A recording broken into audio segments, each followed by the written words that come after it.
اس نے اس عورت کی عزت اور اس کے راز کی حفاظت کا وعدہ کیا اور طے کیا کہ اس مقام کو ایک تاریخی برسی کے طور پر محفوظ کیا جائے گا۔ اس کے بعد اس جگہ پر سب سے اونچی عمارت تعمیر کرنے کا منصوبہ معطل کر دیا گیا اور مدینے کی اس جھونپڑی کو اس کی تاریخی اہمیت کے ساتھ برقرار رکھا گیا۔ شہزادی خلوت کو اور اس کے خزانے کو اپنے ساتھ محل لے گیا۔ خلوت جو کسی سلطنت کی شہزادی تھی، اس نے اپنے بچپن سے لے کر اب تک کیسے فقیروں جیسی زندگی گزاری تھی۔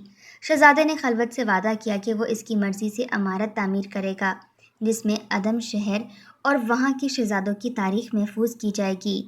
خلوت نے اپنی مرضی سے اپنے آباء و اجداد کے محل سے ملتا جلتا اور اپنے شہر جیسی عمارت تعمیر کروائی جو قدیم ریاست کے عجائب گھر کے طور پر بنائی گئی تھی۔ شہزادے کے اس فیصلے نے نہ صرف اس عورت کے دل میں اس کے لیے عزت اور محبت پیدا کی بلکہ مدینے کے لوگوں میں بھی اس کا مقام بلند کر دیا۔